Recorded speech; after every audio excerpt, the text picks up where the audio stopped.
என்ன பாட்டு பாட்டு போயிருவா வந்து கேட்டு தரப்பு பாஜாடி பாட்டு தான் பாடுறாரு. என்ன பாட்டு என்ன பாட்டு சின்ன பாட்டா இது சின்ன பாட்டா இது சின்ன பாட்டா பாயிண்ட் வந்துக்கிறாங்க. வர போறாங்க.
பாட்டு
சந்தோஷ சம்பத்து பஞ்சமா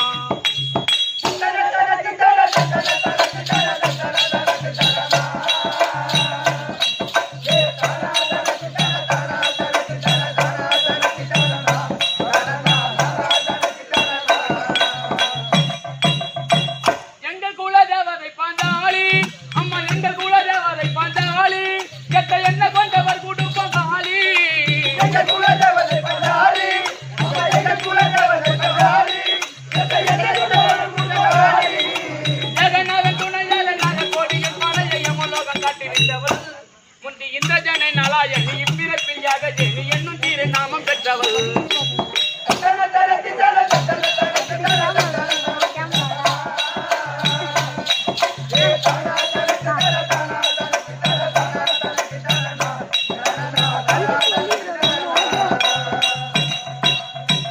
பார்வதி லட்சுமி கலைவாணி அம்மா பார்வதி லட்சுமி கலைவாணி புவி பரந்திர வந்த யாக ஜேனி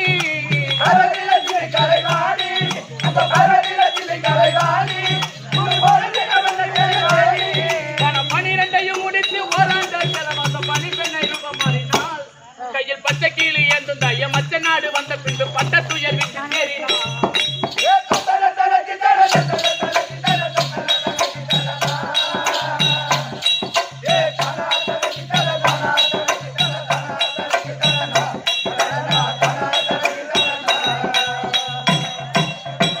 ஆசை கொண்ட கிட்டகனை நீயே அம்மா ஆசை கொண்ட கிட்டகனை நீயே விமல் அழிக்க நிறுத்தினாள் தாயே ஆசை கொண்ட கிட்டகனை நீயே ஆசை கொண்ட கிட்டகனை நீயே அழிக்க நிறுத்தினாள்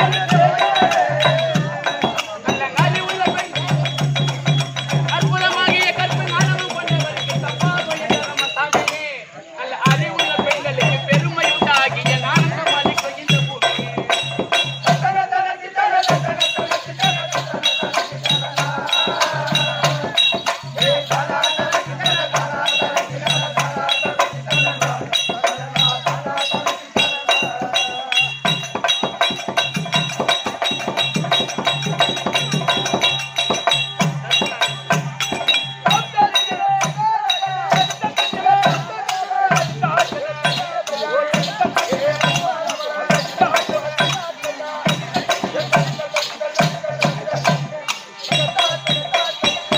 அரசாங்கத்தில் வேலை செய்யக்கூடிய சாதி பெண்கள் எங்க போயிட்டாங்க சாதி ஓ சாதி பெண்ணு பாத்தியா அது எம்மாடான ஒண்ணு பாருன்னா ஓர மயிராகிறா பாரு அதெல்லாம் ஓமையர்னு சொல்றா வணக்கம் வணக்கம் வணக்கம் வாங்கம்மா வணக்கம் வணக்கம். சபை பார்த்தாயா சபையை பார்த்தா லட்சுமி கடாஜபுர சபை. லட்சுமி கடாட்சியம்மன் சபை ஆமா. இது என்ன ஊரு இதோ நிறைய ஒரு கிராமம். அனைவரு கிராமத்தில் எதற்காக தெருக்கூத்து அந்த பாஞ்சாலி அம்மன் திருவிழா முன்னிட்டு ஒரு நாடகம். ஒரு இரவு நாடகம் ஆமா. திரௌபதி அம்மன் திருவிழாவை முன்னிட்டு முன்னிட்டு ஒரு இரவு நாடகம் ஆமா. தெருக்கூத்தை வைத்து தமிழமாக அமர்ந்திருக்கக்கூடிய அனைவருடைய பாதத்திற்கும் பாதத்திற்கும் பாதியார் இருவருக்கும் நாடகதாரி அனைவருக்கும் பாஞ்சாலி அம்மன் திரு பாதத்திற்கும் அடியே சிரம் தாழ்ந்த வணக்கம். வணக்கம்மா. என்ன விளக்கம் விவரத்தை சொல்ல. வாங்க சொல்றேன். சொல்லுமா. துதிதரும் மதிமுக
நாமதேயம். ஆமா. ஏனென்றால் என் அண்ணன் கோபாலகன் இருக்கின்றார் பாரு. ஆமா. அவர் என்ன நேரத்துல இருக்காரு?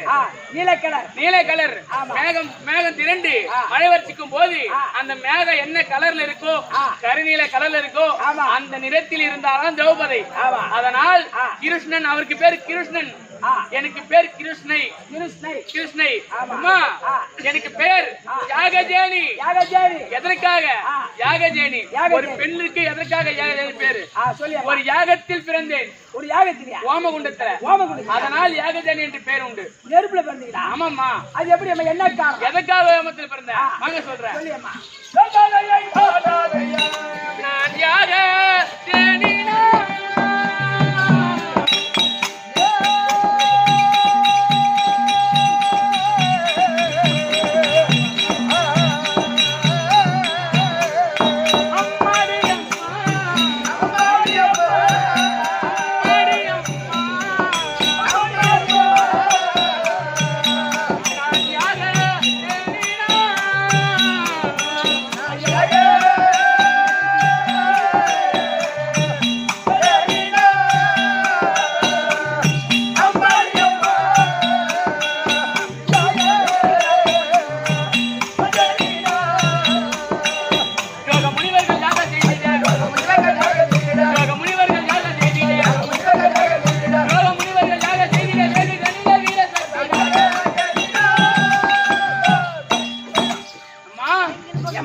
எதற்காக ஒரு பெண் யாகத்தில் பிறக்க வேண்டும்? எதற்காக? அம்மா என் தந்தை எங்க நாடு இருக்கு பாரு. ஆமா.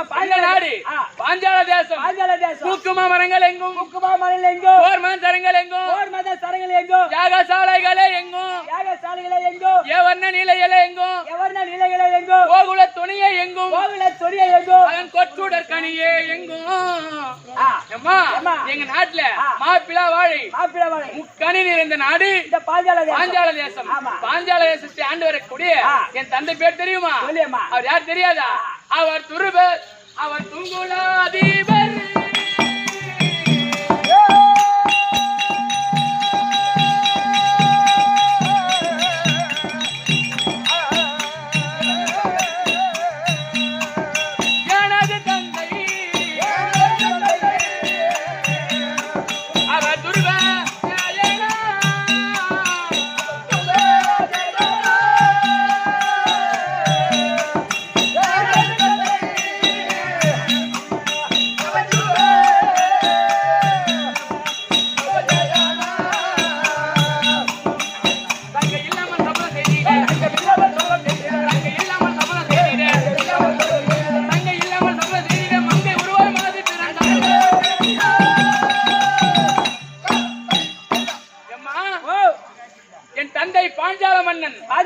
அவருக்கு பேர் துருபசேனன் ஒரு பேர் உண்டு இல்லையா? ஏற்கனவே காலத்தில் துரோணாச்சாரி அவர்களும் என் தந்தை பாஞ்சால மன்னனும் அக்கினி கோத்திர மகாமுனியிடத்தில் வில்வித்தை கற்று வந்தார்கள். கல்வி வாசித்து வந்தாங்க. அப்படி வாசித்து வரும்போது என் தந்தை பாஞ்சால மன்னனுக்கு கல்வியானது ஏறவில்லை. எங்க துரோணாச்சாரி இருக்கார் பாரு, நன்கரவே கல்வியை கற்றுக்கொண்டார். ஏனென்றால் துரோணாச்சாரி ஒருவேளை சாப்பாட்டுக்கே வழி இல்லாத ஏழ்மையான குலத்தில் பிறந்தவர். பிராமண குலத்தில் பிறந்தவர். என் தந்தை பாஞ்சால மன்னன் இளவரசன், ஒரு நாட்டுக்கு அரசனுடைய மகன் இளவரசன் இல்லையா? அந்த பண செருக்கு, செல்வ செருக்கு, கல்வியானது ஏறவில்லை. பணக்காட்டும் படிப்பே ஏறாது. அங்க போர் எதுமே ஏறி உட்காந்து என்ன பண்ணுவேன்? அந்த மாதிரி பாலாட்டு பிள்ளைங்க படிக்காதீங்க. என் தந்தை செல்வத்தில் சிறந்தவர். அப்படி இருந்த கல்வியானது ஏறவில்லை. அப்ப துரோணாச்சாரியை பார்த்து, ஐயா துரோணாச்சாரி, எனக்கு இரண்டாவது குருவாக இருந்து எனக்கு கல்வியை கற்றுக் கொடுத்தீரானால் நான் ராஜ்யத்தை ஆளும் பொழுது, இப்ப இளவரசனா இருக்கேன், நான் நாட்டை ஆளும் போது பாதி நாடு தருகிறேன் அப்படி என்று வாக்களித்து விட்டு இரண்டாவது குருவாக இருந்து நன்கரவே கல்வியை போதித்தார் துரோணாச்சாரி. என் தந்தை பாஞ்சால மன்னன் கல்வியை கற்றுக்கொண்டு அவர் விதாசனம் சென்றார். வீட்டுக்கு சென்றாங்க. வீட்டுக்கு போன உடனே துரோணாச்சாரிக்கோ சில நாள் கழிந்து துருவாச்சாரி யாரு கிருபாச்சாரியுடைய தங்கை கிருபாங்கனை திருக்கல்யாணம் செய்து அஸ்வத்தின் வயிற்றில் ஒரு குழந்தை பிறந்தது. அஸ்வம் என்றால் குதிரை. குதிரையின் வயிற்றில் ஒரு குழந்தை பிறந்தது. அஸ்வத்தமிழ் பெயர் சூட்டி அப்ப கிருபாங்கனை சொல்றாங்க, துரோணாச்சாரி ஐயா இந்த குழந்தையை ஒரு பெண் வயிற்றில் பிறந்திருந்தால், ஒரு தாய் வயிற்றிலே குழந்தை பிறந்தால் தாய் சனத்திலே பாலை கொடுத்து வளர்க்கலாம். இதுவே குதிரை வயிற்றில் பிறந்திருக்கின்றது, எப்படி வளர்க்க அப்ப துரோணாச்சாரி சொல்றாரு, கிருபாணி நீ அச்சப்படாத, என் மாணாக்கன் இருக்கின்றான் பாஞ்சால மன்னன் பாதி நாடு கொடுக்கின்றேன்னு சொல்லியிருக்கின்றான். அதனால் பாதி நாடு தேவையில்ல, ஒரு பசுவும் கண்டு வாங்கி வந்தால் இந்த குழந்தையை வளர்க்கலாம் அப்படின்னு சொல்லிட்டு பாஞ்சால தேசம் சென்றார். சென்று பாஞ்சால வாயற்பள்ளிக்கு அங்க காவலாளி, ஐயா காவலாளி, பாஞ்சால மன்னன் துரோணாச்சாரி வந்திருக்கின்றேன், உன் குரு வந்திருக்கின்றேன், போய் சொல்லுங்க அப்படின்னு சொல்றாரு துரோணாச்சாரி. அப்ப காவலாளி வந்து சொல்றாரு, உங்களை பார்ப்பதற்கு துரோணாச்சாரி வந்திருக்கின்றார், குரு வந்திருக்கின்றார். அப்ப தந்தை பாஞ்சால மன்னன் நினைச்சாரு, ஏற்கனவே சொல்லியிருந்தோம் அல்லவா பாதி நாடு தரேன்னு, பாதி நாட்டை தான் கேட்க வந்திருக்கான் அப்படி என்று பக்கத்திலே இருந்த யூகின்னு சொல்ற மந்திரியை விடுத்து அடியோதனமாக அடித்து அப்புறம் செலுத்தினார். செலுத்திய உடனே அப்ப பாஞ்சால மன்னன் சொல்றது துரோணாச்சாரி சொல்றாரு, அடே பாஞ்சால மன்னா, உன்னிடத்தில் பாதி நாடு கேட்க வரவில்லை, எனக்கு ஒரு பசுவும் ஒரு கன்று வாங்கி ஒரு போகத்தான் வந்தேன், நீ பாதி நாடு கேட்க வரல. அப்ப பாஞ்சால மன்னன் சொல்றாரு, உனக்கு நாடும் கொடுக்க மாட்டேன், பசு மாட்டையும் கொடுக்க மாட்டேன், போராயடைன்னு சொல்லிட்டாரு, பங்குபடுத்தி விட்டாரு. அப்ப துரோணாச்சாரி சொல்றாரு, என்னை இப்பேற்பட்ட பங்கு செய்த அல்லவா, அதனால் பங்கு செய்த அல்லவா உன்னை போல் சத்திரனுக்கு வில்வித்தை கற்றுக் கொடுத்து அவன் கரத்தால் உன்னை அடியோதனமாக அடித்து இழுத்து வந்து என் பாதத்தில் சேர்க்கவில்லை என்றால் என் பெயர் துரோணாச்சாரி அல்ல அப்படி என்று சபதத்தை செய்து விட்டு குருநாட்டை எடுத்து அகஸ்தாபுரி பட்டணம் வந்து குருகுல மக்கள் 105 பேர், பாண்டவரை ராஜாக்கள் கௌரவராகி 100 பேர், 100 பேருக்கு வில்வித்தை கற்றுக் கொடுத்து அரங்கேற்றமானது. அரங்கேற்றம் முடிந்தவுடனே அப்ப குருகுல மக்கள் கேட்கிறாங்க, 105 பேர் கேட்கிறாங்க, ஐயா குருநாதா, குருகாணிக்கையாக என்ன வேண்டும், உனக்கு குருகாணிக்கை என்ன வேண்டும் கேட்கிறாங்க. அப்ப குருகாணிக்கையாக எனக்கு எதுவும் வேண்டாம், எனக்கு என்று ஒரு சபதம் இருக்கின்றது, அந்த சபதத்தை முடித்தீரானால் அதுவே குருகாணியாக ஏற்றுக்கொள்கிறேன் அப்படி என்று குருகுல மக்கள் துரோணாச்சாரி உரைத்தார். அந்த வார்த்தை கேட்டு கௌரவராகிய 100 பேரும் சென்று பாஞ்சால தேசம் வந்து யூகின்னு சொல்லக்கூடிய மந்திரிக்கு அடிபட்டு நாடு திரும்பினார்கள். எங்க அப்பா அடிக்கல, மந்திரி அடிச்சாலாம் 100 பேரு. ஆமா, அப்ப பாண்டவளை ராஜாக்கள் நடு பிறந்தோர் பீம மகாராஜனும் அர்ஜுன பெருமானும் சென்று பீம பெருமானும் யூகின்னு சொல்லி மந்திரி அடித்தார். என் அர்ஜுன பெருமானுக்கார் பாரு, என் தந்தை பாஞ்சாலம் அடியோதனமாக அடித்து கதவடி கம்பத்திலே கட்டி மடலோடு மடலை இழுத்து வந்து துரோணாச்சாரி பாதத்திலே சேர்த்தார். சேர்த்த உடனே அப்ப துரோணாச்சாரி சொல்றாரு, அப்பா மாணாக்கர்களே, என்னுடைய சபதம் முடிந்தது, என்னுடைய சபதம் முடிந்து விட்டது, அவற்றை விடுங்கள், அவன் நாடு போய் சேரட்டும், அவர் நாட்டுக்கு அரசன், நாட்டுக்கு பேரரசு பண்ண, அவற்றை விடுங்க அப்படின்னு சொன்னாரு. அப்ப என் தந்தை பாஞ்சால மன்னன் சொல்றாரு, அதே துரோணாச்சாரி என்ன என் நாட்டுல மட்டும் தான் பங்கு செய்த, அரண்மனையில தான் பங்கு செய்த, இப்பேற்பட்ட அவனி 52 தேச ராஜாக்கள் அமரக்கூடிய சபையில பங்கு செய்த அல்லவா, அதனால் என் அடித்து இழுத்து அர்ஜுனன் அவன் தோளுக்கு சேர்ந்த ஒரு பெண்ணையும் உன்னை கொள்வதற்கு ஒரு ஆண் பிள்ளையும் பெறாவிட்டால் என் பெயர் பாஞ்சால மன்னன் அல்ல. அவன் சபதத்தை செய்து விட்டு நாட்டை எடுத்து கானகத்திலே இருந்த ஜாசன் உபயாசன் என்று சொல்லக்கூடிய முனிவர்களை கொண்டு வந்து பெருத்த புத்திரகாமேசியாக செய்கிறார் பாஞ்சால தேசத்தில். அதுல முதல்ல அதுல பிறந்தவர் யார் தெரியுமா, நாங்க சொல்றேன்,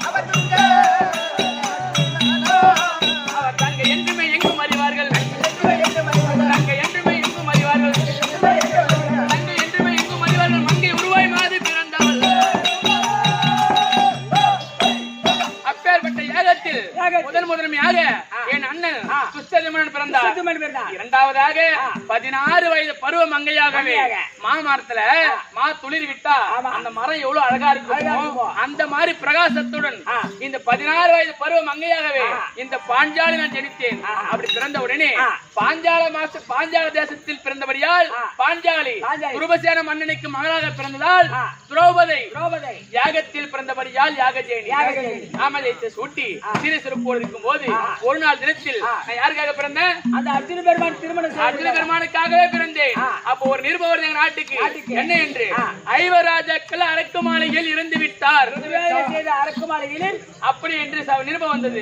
அப்படி நிருபம் வந்த உடனே ஐவர் ராஜாக்களுக்காகவே பிறந்தோமே, ஐவர் ராஜாக்கள் இருந்து விட்டால் நமக்கு எது என்ன ஆவது, அவருக்காக தான் கொடுப்பேன் என்று சபதத்தை செய்து என்னை பெற்றெடுத்தாரே என் தந்தை பாஞ்சால மன்னன். அவர் சொன்ன சொல் என்னாவது அவர் திகைத்திருக்கும் போது இந்த 32 தலைமுறைக்கு மூதாதி வியாதவியாசரை அழைத்து, தாத்தா ஐவர் ராஜாக்கள் அரக்கு மாளிகையில் இருந்து விட்டால் என் கதி என்னாவது, மகள் கதி என்னாவது, எங்க அப்பா பாஞ்சாலமன் கேட்கிறாரு.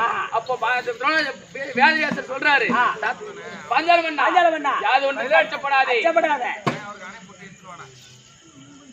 இருங்க ஐயா, யாதொன்று காட்டப்படாது.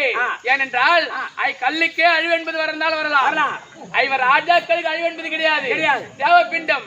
அதனால் நீ யாதொன்று காட்டப்படாது அப்படி என்று உரைக்கிறார் வியாதவியாசர். அப்ப நான் என் தந்தை பாஞ்சாலமன் கேட்கிறாரு, அப்படி இருப்பாங்கன்னு சொல்றீங்களே தாத்தா, அவர்களை எப்படி நாங்க பார்ப்பது, அவர் எப்படி இங்க வருவாங்க, என் மகளை எப்படி திருக்கல்யாணம் செய்வாங்க அப்படின்னு கேட்கிறாரு என் தந்தை பாஞ்சாலமன்.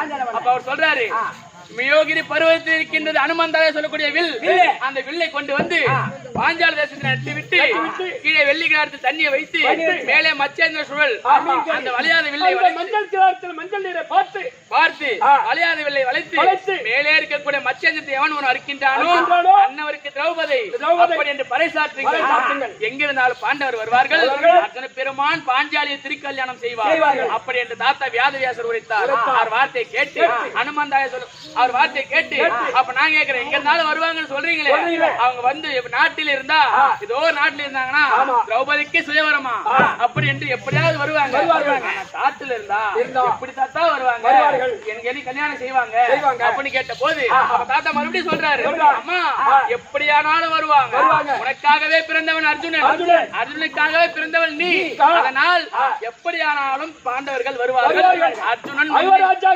சாகாதவரை பெற்றவர்கள் தேவப்பிண்டம், அவங்களுக்கு அழிவு என்பது ஏற்படாது, என்னைக்காக கண்டிப்பா வருவார்கள். இந்த கல்லுக்கே அழிவு வந்தாலும் வரும், ஆனா இவர் ராஜாக்களுக்கு அழிவு என்பது இல்லை, வராது அப்படி என்று வியாதவியாசர் உரைத்தார். அவரை பார்த்து அவர் வார்த்தை கேட்டேன், என்ன வாங்க சொல்றேன், மங்கையில் ஒருத்திக்காக அவர் மலைகளும் தாண்டி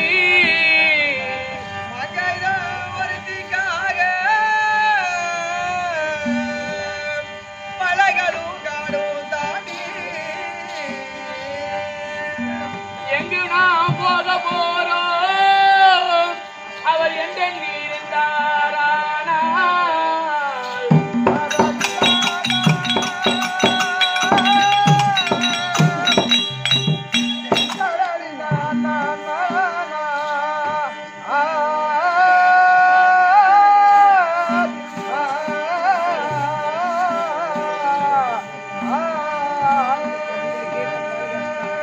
இந்த தொங்கவில் வளைப்பார் யாரோ என் சுயவரோ என்ன நாமோ, தொங்கவில் வளைப்பார் யாரோ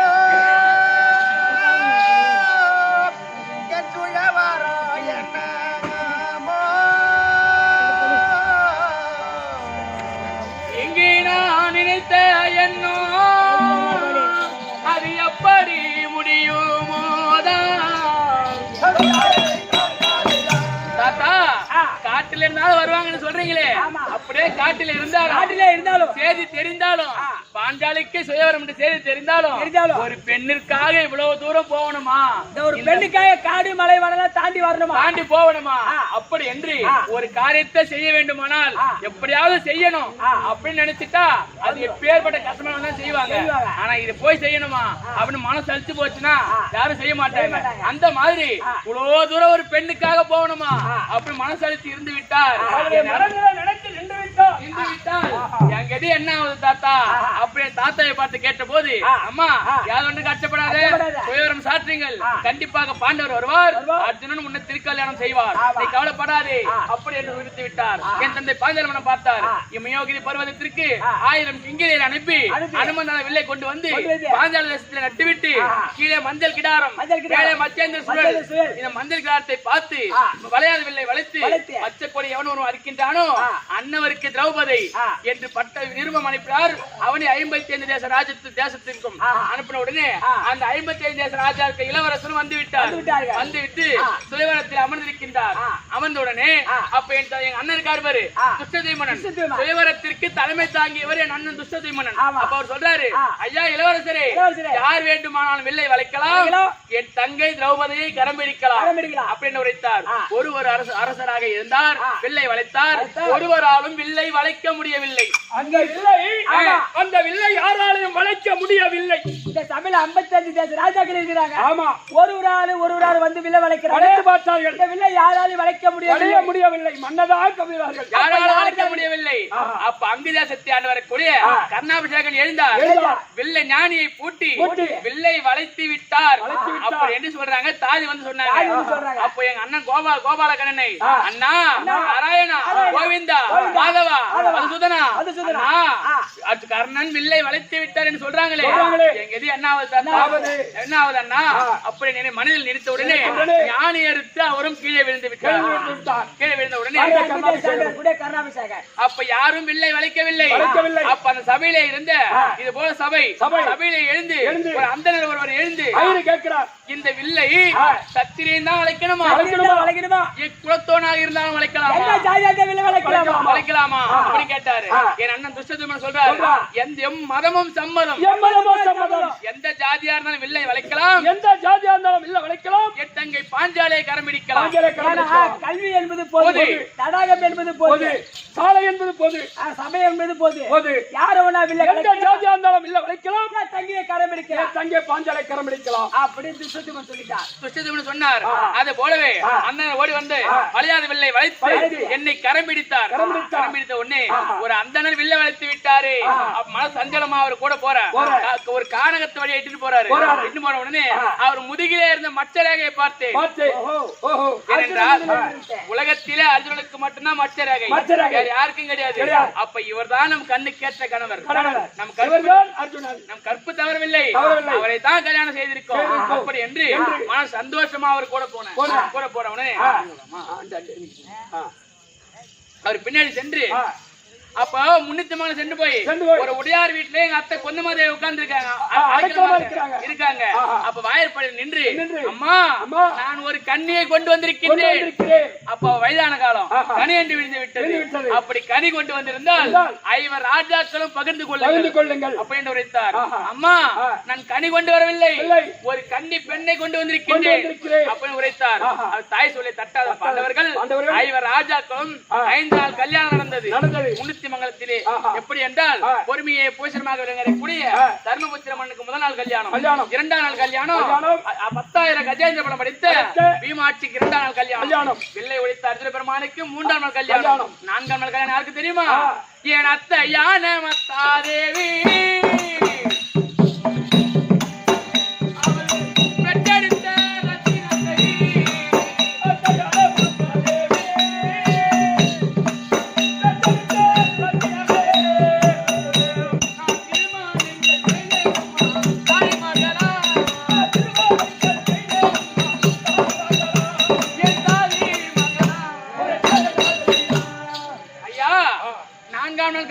கல்யாணம் சகாதேவன் இருக்கின்றார் பாரு, அழகிலே மிகுந்தவர் சகாதேவனுக்கு 4ஆம் நாள் கல்யாணம், சாஸ்திரத்தில் மிகுந்த 4ஆம் நாள் கல்யாணம், நகுலனுக்கு அழகில் மிகுந்த நகுலனுக்கு 4ஆம் நாள் கல்யாணம், சகாதேவனுக்கு 5ஆம் நாள் கல்யாணம். கல்யாணத்தை முடித்து என் பெரிய மாமனார் திருநாட்டு மண்டலத்தில் சென்று தர்மபுத்திரமான கேட்கிறாரு, பெரியப்பா இவ்வளவு நாள் தன்னதனிமையாக இருந்தோம், எங்கேயோ கால கழித்து விட்டோம், ஆனால் எங்களுக்கு மனைவி வந்து விட்டால் ஒரு குடும்பம் ஒண்ணு ஆகி போச்சு, அதனால் எங்களுக்கு சேர வேண்டிய பாதி பாகம் கொடுங்க.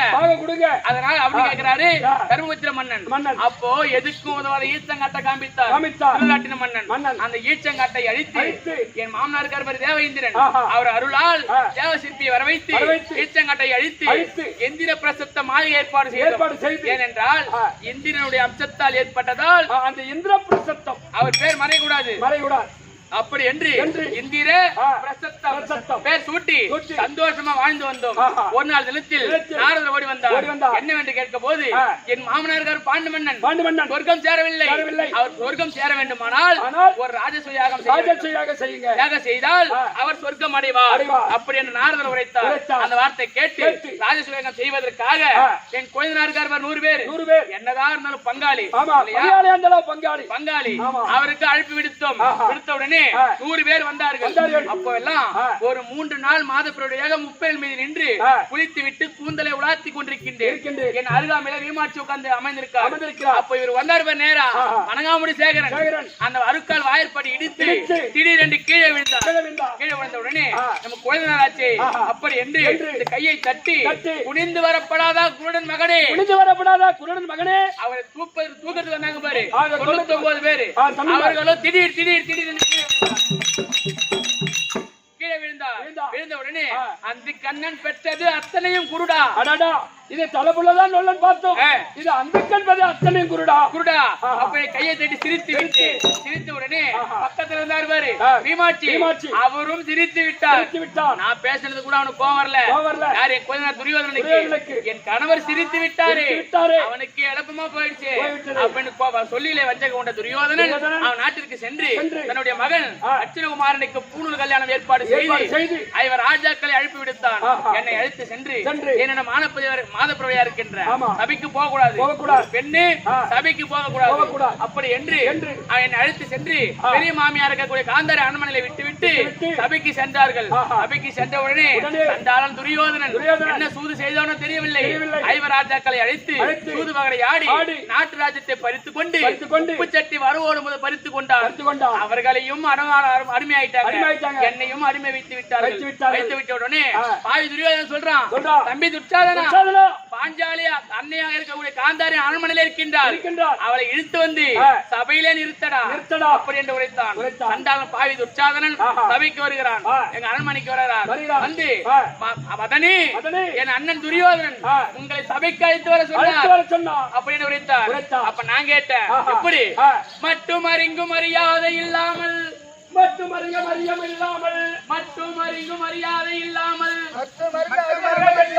பட்டணரை வந்தளித்த புத்தி இல்ல மைத்துனரே, முடி உங்கள் அண்ணன் சூழு சபையில் என்னை இட்டு வர சொன்ன வீதம் என்னதென்று நான் அறியே. ஐயா மைத்துனா, என்னை வந்து கூப்பிடுறீங்களே, எதற்காக அண்ணன் கூப்பிட்டாரு அப்படின்னு கேட்ட போது உங்களையும் ஐவர் ராஜாக்களையும் சூது பகலை ஆடி உங்களை தோற்று விட்டார். நீங்கள் 6 பேரும் எனக்கு அடிமை, எங்களுக்கு அடிமை அப்படி வைத்தார். அப்போ என்னை கைப்பிடித்து இழுக்க வரான். பாவி, சண்டாளா, சதிகாரா, ஒரு அண்ணன் மனைவி என்று பாராமல் என்னை கைப்பிடித்து இழுக்க வந்தாயே. 3 நாள் மாதப்பிரவடியா இருக்கின்றேன். என்னை தொட்டு இழுக்காதடா பாவி அப்படி என்று உரைத்தேன். அப்போ உரைத்த உடனே அந்த அரண்மனையில இருந்து ஆமாட்டி என்று சொல்லக்கூடிய சுரட்டுக்கோலை என் சிகையில போட்டு தரதரவி இழுக்கிறார். என் அத்தற்காக காந்தாரி, அத்தை உன் மகன் இருக்கின்றாரே, மாமி நீ பாராய் உந்தன் மகன் செய்யும் அநியாயத்தை. இந்த பூமியில் அவனை போல் ஒரு பொல்லாத பாவி உண்டோ? காமிகை போல என்னை கைபிடித்து இழுக்க வாராய். அவனை தாமதம் ஒன்று சொல்லி தனித்துமே அனுப்புமாமி அப்படின்னு விட்டேன். பையனை இழுத்து வர போறான். ஒரு அண்ணன் மனைவி என்று பாராமல் என்னை இழுப்பதற்கு வராரு. வேணான்னு சொல்லுங்க அப்படின்னு சொல்றேன். ஒரு பொம்பளைக்கு எதிரி ஒரு பொம்பளை தான். 5 பேருக்கு மனைவி, ஒரு ஆள் 6 இருக்கட்டும் அப்படின்னு பண்ணி தள்ளி விட்டாங்க எங்க அத்தை. அப்ப இழுத்து சென்று சபையை நிறுத்தினான். அண்ணா துரியோதனா, பாஞ்சாலியை இழுத்து வந்து சபையை நிறுத்தி விட்டு அப்படின்னு உரைத்தார். அப்ப துரியோதனா சொல்றான், தம்பி துச்சாதனா, 60ஆம் படி மேல் ஏற்றி குந்தி மேலே இருத்தி அவளை வஸ்திராபுரம் செய்டா, கொலையை விடுறா அப்படின்னு செய்தான். ஆவியாகி துச்சோதனன் 60ஆம் படி மேல் ஏற்றி குந்தி மேலே நிறுத்தி என் புடவை சரமாரியாக உருவுகின்றான். யாரும் சபையில் இருக்கக்கூடிய அவனி 58 ஆச்சாரிமார்கள், 32 குறிப்பிடங்கள், அவனி 55 தேச ராஜாக்கள் அனைவரும் சபையில் இருக்கின்றார். அனைவருடைய காதிலே விழுந்து தாத்தா, விஸ்மாச்சாரி, குணாச்சாரி, அஸ்வத்தம்மன், கிருபாச்சாரி அத்தனை பேர் காலிலே விழுந்து என்னை காப்பாற்றுங்கள். பெண்ணிற்கு இப்பேற்பட்ட வஞ்சகம் ஒன்னும் ஒண்ணும் பண்ண முடியல. யாரும் பார்க்கவில்லை. இப்பேற்பட்ட பெண்ணை ஏண்டா இப்பேற்பட்ட கொடுமை செய்கிறாயே? ஒருவரும் கேட்கவில்லை. ஆனால் என் அண்ணன் யாரே பார்க்கல. இனிமேல் நமக்கு துணை கற்றவருக்கு தெய்வம் தான் துணை. அப்படி என்று என் அண்ணன் கோபால கண்ணனை, அண்ணா நாராயணா யார் தியானம் செய்த அம்மா அப்போ என்ன மாலாத வசனாபனம் செய்யறான். செய்த உடனே அப்ப யார் தியானத்தின யார தியானத்தின கோபாலக்கண்ணன், என் அண்ணன் கோபாலக்கண்ணனை நாராயணா கோவிந்தா மாதவா சுதனா பச்சவண்ணா நந்தநந்தனா நமலிக செய்யனா நீதான் நான் பார்க்கணும். அப்படி என்று அவரை துதித்த போது எனக்கு மாலாத வஸ்திரத்தை கொடுத்து என் மானத்தை காத்தார்.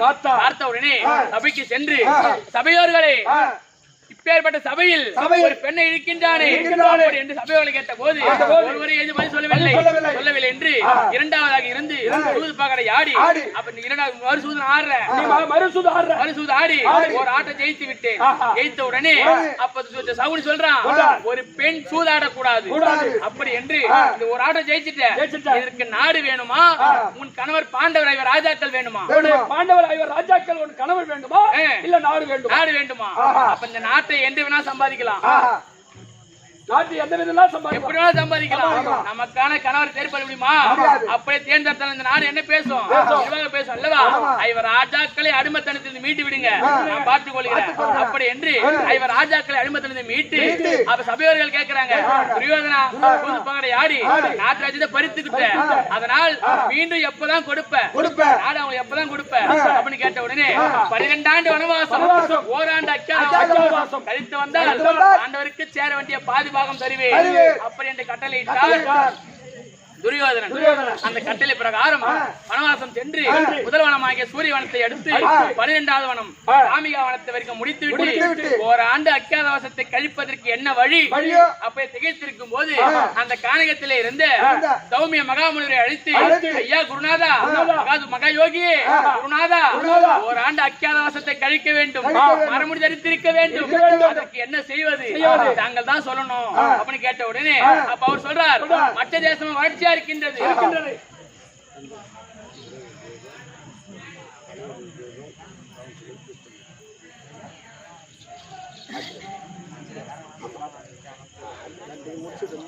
அப்போ மற்ற தேசம் வளர்ச்சியா இருக்கின்றது. மற்ற தேசம் சென்று ஐவர் ராஜாக்களும் 5 உருவாக வேண்டும், 5 உருவா இருக்க வேண்டும். எப்படி என்றால் தனுபுத்திரர் இருக்கார் பாரு, எங்கு பெற்ற ஐராகவும் பீமாட்சி பலாயனாகவும் அர்ஜுன பெருமான் ஆணுமில்ல பெண்ணுமில்ல பேடியாகவும் நகுல சகாதேவர்கள் தாமக்கிரி தந்திரபாலர்கள் உருவெடுத்து அவர்கள் ஐவர் ராஜாக்கள் 5 உருவெடுத்துட்டாங்க. பாஞ்சாலி 5 நாம ஜெயத்தை பெற்று நீ பணிப்பெண்ணாக போக வேண்டும். எப்படி என்றால் பனிமாதி பிரதசாரணி மன்னன் மகள் ஜெயந்திரதி பிரதசாரணி பூமாலக்காரி அப்படி என்று 5 நாம ஜெயத்தை பெற்று சுதர்கனி அம்மா இருக்காங்க பாரு, அவங்க கிட்ட அருமையா போறேன் நானு. ஒரு பணிபான போறேன் போய் அவங்க அம்மா எந்த வேலையும் வைக்கல, பாத்திரம் தேய்க்க சொல்ல வீடு பெருக்க சொல்ல வேற எந்த வேலையும் சொல்லல. கானகத்திற்கு சென்று உத்தியோகவனம் சென்று மணல் பறித்து கரம் தொடுத்து அவர்களுக்கு தலைவாரி பூச்சி விடக்கூடிய வேலை மட்டும்தான், வேற எந்த வேலையும் வைக்கல. அப்படி இருக்கும் போது ஒரு நாள் தினத்தில் உத்தியோகவனம் சென்று மலர் பறிக்கும் போது கேகை நாட்டை ஆண்டு வரக்கூடிய கீர்ச்சகன் பார்த்தார், ஏதோ ஒரு பெண் அழகா இருக்கின்றாளே அப்படி என்று என் மீது ஆசை கொண்டு அந்த பாவி சண்டாளன் என்னை துரைத்து ஓடி வந்தான்.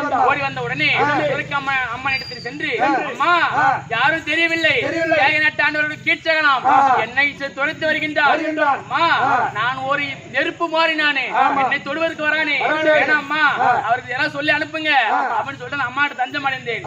அந்த அம்மாவுக்கு தம்பியா அந்த கீர்ச்சகன். அப்ப அந்த அம்மா சொல்றாங்க, கீர்ச்சகா என்னிடத்தில் அடைக்கலமா வந்த பெண் பனிமாது, அவளை தொட வராயே கிட்ட வராதரா அப்பன் செத்து விட்டாங்க. செலுத்தின உடனே மீண்டும் தெரிந்து வருகிறார். சபைக்கு சென்றேன். சபைக்கு சென்ற உடனே காலமன்னன் சபையிலே இருந்தார். பக்கத்தில் கூட கங்குப்பட்டாயர் பக்கத்தில் உட்கார்ந்திருந்தார். சபைக்கு சென்ற உடனே அப்ப கங்குப்பட்டர் சொல்றாரு, அம்மா ஒரு பெண் சபைக்கு வரக்கூடாது. ஏன் சபைக்கு வந்த காட்டுக்கு போனா புலி துரத்தும் தான். புலியை பிடிக்க வேண்டுமானால் புலி குண்டை வைத்துதான் புலியை பிடிக்க வேண்டும். ஈ வைத்தா ஒரு வெள்ளம் இருந்தா அது ஈமுக்கு தான் செய்யும். ஈரமுள்ள இடத்துல ஈமுக்கு தான் செய்யும். அப்பேற்பட்ட புலியை பிடிக்க வேண்டுமானால் புலி குண்டை வைத்துதான் பிடிக்க வேண்டும். அப்படி என்று வடப்பள்ளிக்கு சென்றேன். பலாயன மன்னன் இருந்தார். அவர் எடுத்து நடந்த கதையை சொல்றேன். ஐயா இப்படி எனக்கு தெரிந்து வருகின்றானே என்ன செய்வது கேட்ட உடனே அவர் சொல்றார், இன்னைக்கு போ, இன்று இரவு வெள்ளைக்கால் மண்டபத்திற்கு வா, அங்கே உன் ஆசை நிவர்த்தி செய்கிறேன் அப்படின்னு சொல்லிட்டு வந்து நான் பாத்துக்கிறேன் அப்படின்னு சொன்னாரு. அதே மாதிரி சென்று கீழ்த்தங்க இடத்துல சென்று இன்று இரவு நீ வெள்ளைக்கால் மண்டபத்திற்கு வந்தால் உன் ஆசையை நான் தீர்த்து வைக்கிறேன் அப்படின்னு சொன்னேன். அப்ப என் கணவர் பார்த்தார் வீமாட்சி, பழநாகருக்கு கூட வீமாட்சி. அவர் என் உருவமாக சென்று வெள்ளைக்கால் மண்டபத்தில் அமர்ந்திருந்தார். இவர் சென்றார். சென்ற உடனே அப்ப இவர் கேக்குறாரு, உன்னை ஆசை குத்து 60 குத்து, முதல் குத்து 30 குத்து, நீ முதல்ல குத்துறியா நான் முதல்ல குத்துறேன் அப்படி என்று அப்ப இந்த 60 குத்து குத்துறாரு கீச்சகன். அது ஆசை குத்து. திரும்பி இவர் ஒரே குத்து தான் திரும்பி குத்துனாரு. ஒரே குத்த குத்தி அந்த வெள்ளை இவர் குத்தன குத்து கத்தன கத்து உப கீச்சகன் 104 பேர் அனைவரும் ஓடி வந்தார். ஓடி வந்த உடனே அனைவர்களும் குத்தி நமக்கு அடித்து மாவை பிசைஞ்சு வெள்ளைக்கால் மண்டபத்திலே விளக்கேற்றி விட்டான். ஒருவர் சொல்ல விளக்கேற்றி விட அவன் இறந்து விட்டான். இறந்த உடனே அவ சுரக்கணி அம்மன் வந்து அவன் மடிந்து விட்டான். சந்தோஷமா இருக்கும். ஓராண்டு அக்கியாத வாசம் நன்கரவை துளைத்து விட்டோம். துளைத்த உடனே விழா நாள் அளிக்கப்பட்ட கொப்பளாவை பட்டணத்திலே இருந்து உலக மாமனுடைய தூதாக அனுப்பிட உடனே நாடு கொடுக்க கோட்டான் முகம் படுத்தவன் நாடு கேட்பது நான் கொடுப்பதா அப்ப நாடு கொடுக்க மறுத்து விட்டான். அண்ணன் கோபாலன் தூதாக அனுப்பி 18 18 சண்டை ஏற்பாடு செய்து சண்டையில் இன்று விழுந்த 17 நாள் சண்டை முடிந்து விட்டது. இன்று விழுந்தால் 18ஆம் நாள் சண்டை. என் செய்திக்கு சபை செய்திருக்கின்றேனே இந்த சபையிற்கு என்ன செய்வது?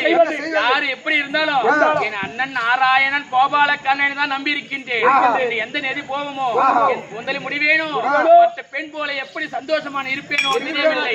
அதனால் இந்த அண்ணனை தான் பார்க்கணும். ஆனா அதுக்கு முன்பதாக பொறுமையை போஷமாக இருக்கக்கூடிய தர்மபுத்திர மன்னன் இருந்தா வந்துட்டேன்னு சொல்லுங்க. அப்பா என் மனைவி வந்துட்டாங்க. வர சொல்லுங்க. சொன்ன உடனே வந்துட்டாங்க.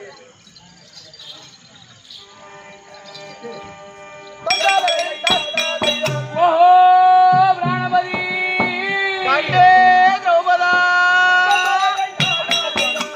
நீங்கள் தர்மமே ஊருவாய் வந்தே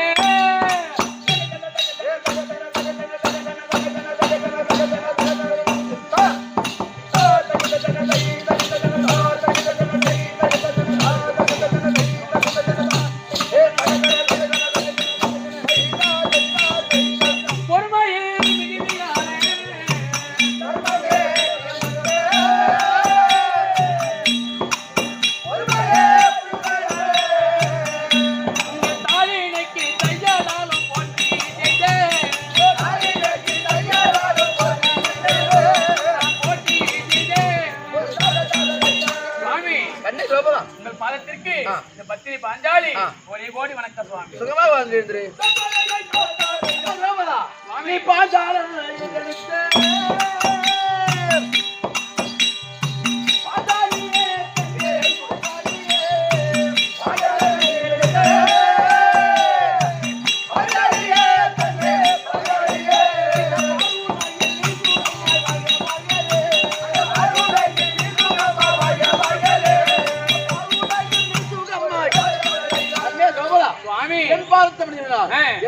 சுகமாக வாழ கடவுள். சுவாமி நான் சுகமா வாழ்வதா சுவாமி? ஐயா பாவியாகிய துரியோதனன் உன்னுடைய மனைவியை தரதரவன் இழுத்து வந்து 60ஆம் படிமையை ஏற்றி தீர்ந்தானே அவனை 57 ராஜாக்கள் காலிலே விழுகிறேன். ஒருவரும் காக்கவில்லை. அவரெல்லாம் இருந்தா போறாங்க. அதனால மன சஞ்சலம் கிடையாது. என்னை தொட்டு மாலையிட்டா இவர் ராஜாக்கள் நீங்க இருந்தீங்களே உங்க காலிலே விழுந்து கத்துற கதர்ன உங்க காலிலே விழுந்து கண்ணீரை ஆறா பெருக்கிறேன். இன்னைக்கு சுகமா இருந்து சொல்றேன். அன்னைக்கு அவங்க போது நீங்க 5 பேரும் பூமி பத்தவண்ணமா தலையில காலில விழுந்து கதர்றேன். ஒருவரும் எழுந்து என்னடா என் மனைவி இழுத்து வராயே ஒருவரும் கேட்கவில்லை. இந்த பூமி பார்த்த வண்ணமாக்க வந்திருந்தீங்க 5 பேரும் சுகமா சாதாரணமா இன்னைக்கு பூமி மட்டும் போய் கை வச்சு பாரு. அவன் இந்த மாதிரி கத்திரலாம் இந்த மாதிரி பஞ்சாயத்து கூட்டானு இன்னைக்கு 2 கண்ணும் தெரியாது. எந்த நேரமும் கூட கையில வச்சுக்கிறோம். நீங்க அதெல்லாம் இல்லாத உடவே அவுக்குறோம். நீங்க 5 பேரும் பூமி பத்தவண்ணமா நடிச்சுக்கிட்டு இருந்தீங்க. எதிரிலே தேர்ச்சியானவர் பீமாட்சி எப்படி இருக்க முடியும் சுகமா? எதிரிலே தேர்ச்சியானவர் பீமாட்சி, பீமாட்சி. வில்லிலே தேர்ச்சியான அர்ஜுன பெருமாள். அர்ஜுன பெருமாள். ஆனா அவர்களும் இந்த பூமி பார்த்த வண்ணமா கவர்ந்திருந்தீர்கள். ஆமா. ஆனால் நான் கேட்ட சபையில கேட்டு புண்ணிய சபையில் உள்ள தொழும்பெரியோரே போற்றி, என்னையும் தோற்ற பின்பு எழில் ஐவர் தோற்றிட்டாரோ, மன்னவன் தோற்ற பின்பு மற்றென்னை தோற்றிட்டாரோ, நன்னிலை அறிந்து நீங்கள் நியாயத்தை பேசுவீரே. அவர் சபையில கேட்ட போது அந்த ஐவர் 100 பேர்ல இறைவனாக இருக்கக்கூடிய விகனன் எழுந்து சொன்னார், உங்களை ஐவர் ராஜாக்களை தோற்ற பின்புதான் உங்களை தோற்றார் அப்படி என்று அவர் சொன்னாரு. ஆனா நீங்க ஐவர் ராஜாக்களும் பூமி பார்த்தவனமா கவர்ந்திருந்தீங்க. அப்ப சொன்ன உடனே அப்ப என் மனமான குளிர்ந்தது. குளிர்ந்த உடனே அப்பதான் மீண்டும் சூதாடி ஐவர் ராஜாக்களை அனுமதி மீண்ட. அப்படி இருந்து விட்டு இந்த சுகமா வாழ்ந்து சொல்றீங்களே சுவாமி, இது என்ன நியாயம்? அன்று விரித்த கூந்தல் இது என்றுதான் முடிவது. நீங்க ஐவர் ராஜாக்கள் இருக்கின்றீர்கள், ஆனால் என்றுதான் முடிவது. என் சபதம் என்று தீருவது. கண்ணே தோமரா சுவாமி, ஓ சபதம் நிறைவேறக்கூடிய நாள் வரப்போகுது. ஆனா நேரமும் வரப்போகுது. தம்பி, ஒருத்தன் புடவை இதெல்லாம் அழியறதுக்கு காலம் வச்சு புடவை எழுத்தான். அதை பத்தி பொறுத்துன்னு போகணும். அதை பத்தி நீ கவலைப்படாத. இன்றைக்கு அதாவது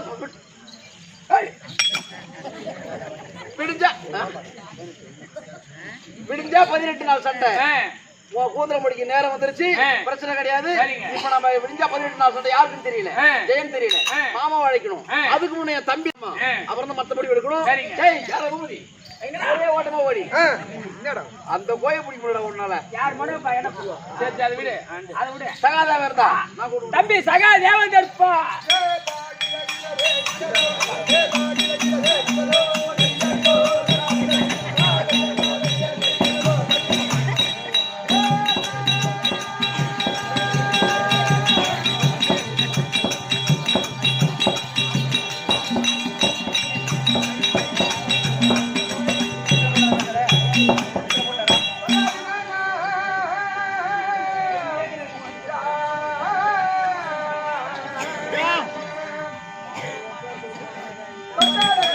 Yeah.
யாருக்கு வாங்க ஐயா வணக்கம் வணக்கம் சுகமாக வணக்கிறது வாங்க ஐயா வணக்கம் வணக்கம் வணக்கம் நல்லா இருப்பா சரி வணக்கம் சபை பார்த்தே அப்படி விளக்கம் லட்சுமி கடாஜிபடி சபை லட்சுமி கடாஜிபடி சபை இந்த சபை எதனால் கூடப்பட்ட சபை அந்த பாஞ்சாலியம்மா திருவிழா முன்னிட்டு கூடப்பட்ட சபை திரௌபதா தேவி திரௌபதியம்மன் திருவிழா ஆமா நெருப்பு தீமிதி திருவிழா முன்னிட்டு கூடப்பட்ட சபை அந்த அம்மன் பாதத்திற்கும் உங்கள் அனைவருக்கும் மாதா பிதா குரு தெய்வமா வந்திருக்கக்கூடிய இவர்கள் அனைவருக்கும் அநேக கோடி வணக்கம் ஆனா என்னுடைய விளக்கம் ஒண்ணு விவரமா சொல்லுங்க ஒண்ணு விளக்கம் புரியலையா நான் காட்டு மகா ராஜா நீங்க பாலம்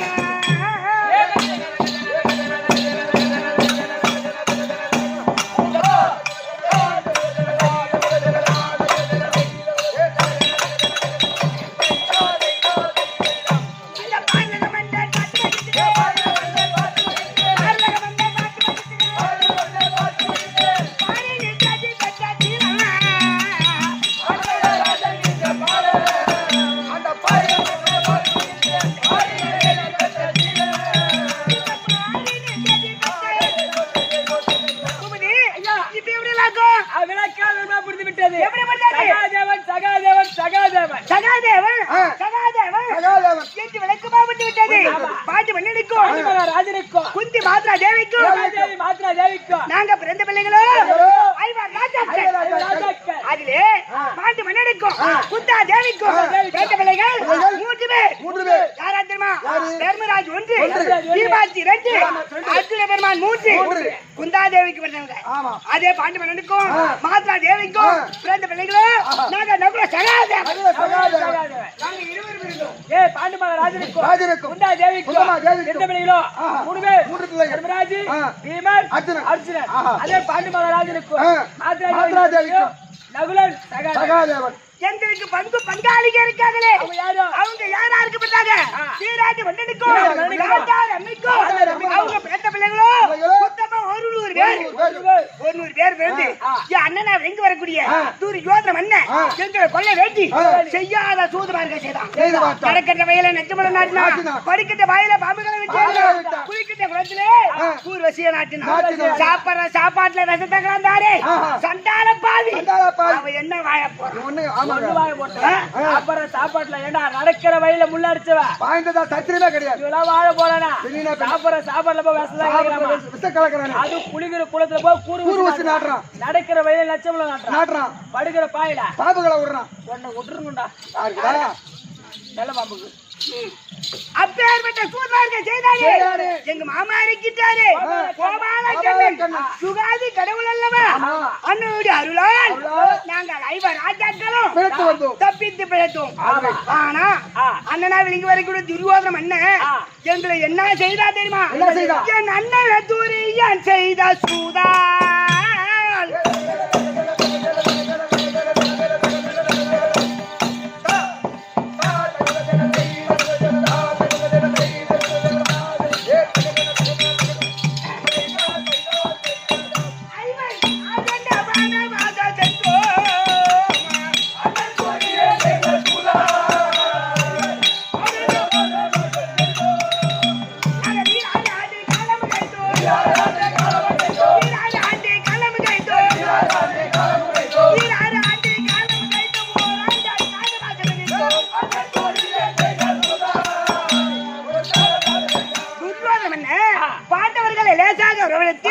தூது பகடையாடி நாட்டு ராஜ்யத்தெல்லாம் பறித்து கொண்டான்.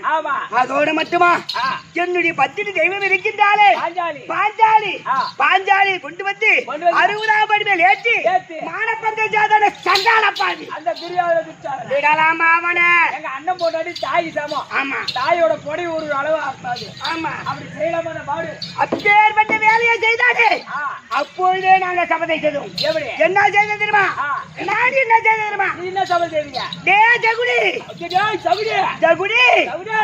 எப்பொழுது நீ சூது பகடி ஆடி தாயை கட்டிய இந்த கையால சூது பகடி ஆடி குடிச்சா தலை விட்டு விளக்க அமைச்சு தாயத்தை பிறத்தினாயோ உன் கை விரல் வெட்டி ஒற்றை வட்ட வெட்டி ஒரு வெள்ளம் வெட்டி ஒரு விரல் போய் அந்தாட போய் விழணும்.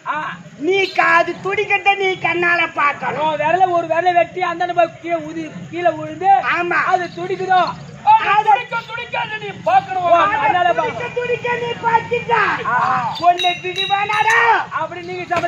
ராமம் போட்டு இருக்கிறாயே அந்த ராமத்துல நடுக்கோடு இருக்குது பாரு. அந்த நடுக்கோட்டில் அடித்து உன் மண்டைய பொழக்கல நான் சகாதேவன் கிடையாது அப்படி சபதம் சத்தியம் பண்ணி இருக்கின்றேன். ஆனா என்னுடைய சபதம் அனைவருடைய சபதமும் நிறைவேறிவிட்டது. என்னுடைய சபதமும் என் அண்ணா இருக்கின்றாரே தர்மராஜ் அவருடைய சபதமும் தான் இருக்கின்றது. சபதம் இருக்குது. ஆமா பத்திரி பாஞ்சாலி சபதம் ஒண்ணு இருக்கு.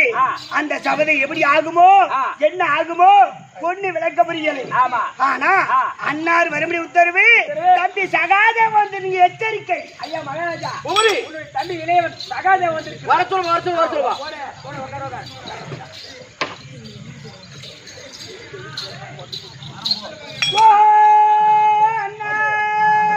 தம்பி சகாதேவா வணக்கம் அண்ணா. ஆகட்டும்பா அண்ணா தம்பி தஞ்ச முண்ட பாதாள விந்ததே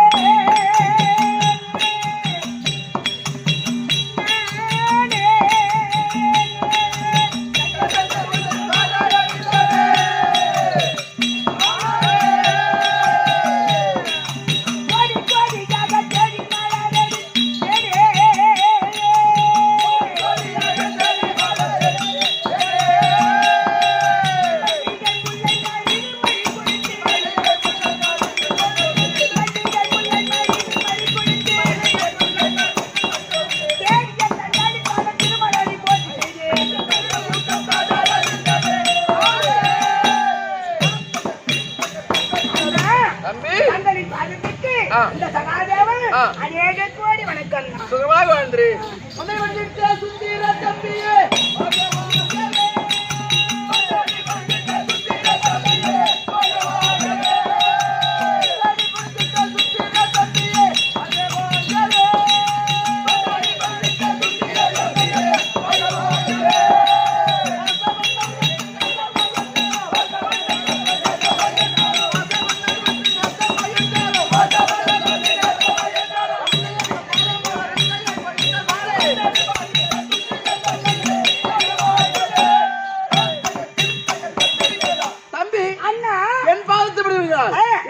சுகமாக வளர்க்கிறது உங்கள் செத்தோடி பாக்கியம் அண்ணா. பத்தினி பாஞ்சாலி அங்கே போர்க்காங்க. பாஞ்சாலி ஆமா. ஓஹோ சுவாமி கண்டே பாஞ்சாலி நீங்க எங்கள் சாஸ்திரம் தானில் மிகுந்த கீர்த்திவர் ராஜதீரா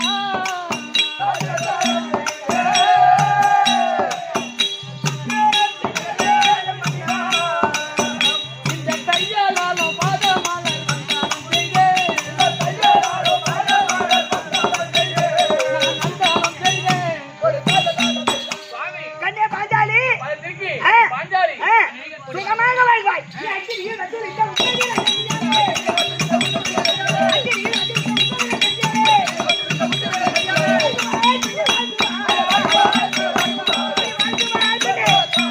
கண்ணே பாஞ்சாலி என்னுடைய வாழ்க்கை வெற்றபடியாக சுப சேபத்தோடு வந்திருப்பார் பாக்கியோஜானே ஆகட்டும் அண்ணா தம்பி அண்ணா தம்பி இன்றைய தினத்திலே இந்த தம்பியை வரவழைத்த காரணம் தம்பி அண்ணா நேற்றோடு 17 நாள் சண்டை முடிஞ்சு போச்சு முடித்து விட்டது அண்ணன்னு தெரியாம அண்ணனை கொண்டுட்டோம் ஆமா ஆனா இன்றைக்கு விடிந்தால் 18 ஆமா யாருக்கு ஜெயம் இன்றைய தினத்தில் யாருக்கு ஜெயம் யாருக்கு சபதம் நிறைவேறக்கூடிய நாள் வாசப்பதம் ஏசபதம் எல்லாரோட சபதம் ஆமண்ணா அண்ணா மூன்று பேருடைய சபதமா நாள் இருக்கிறது வரைக்கும் கானகத்தில் இருக்கும் போதிலிருந்து ஆமா. என் அண்ணன் நாராயணன் கானகத்துல இல்ல ஆதியிலிருந்து என் அண்ணன் நாராயணன் கோபாலகண்ணன் ஆ. நமக்கு யுகாதி கடவுளா இருந்து நம்மளை காக்கக்கூடியவர் என் அண்ணன் தான் அவர் அதனால் அழைத்தால், என் அண்ணனை கூப்பிட்டா வழி சொல்லுவார் ஆகட்டும் வாங்க கூப்பிடலாம். கோபியர் கொஞ்சம் ரமணா கோபியர் கொஞ்சம் ரமணா கோபியர் கொஞ்சம் ரமணா கோபாலகண்ணா கோபியர் கொஞ்சம் ரமணா கோபாலகண்ணி கண்ணா மாயகாலை வண்ணா கோபாலகண்ணி கண்ணா மாயகாலை வண்ணா மாயவா மதுசூதனா காதேக வண்ணா மாயவா மதுசூதனா இப்படியாக தர்மன் பாஞ்சாலி சகாதேவன் ராம கோபாலகரை அழைக்க இந்த வைகுந்த ஆண்டுகள் கூட பகவான் தர்பா சை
பையனா போறத நிறுத்த சொன்னா பையன் அப்படி போறான் போய் பாடி சொன்னான்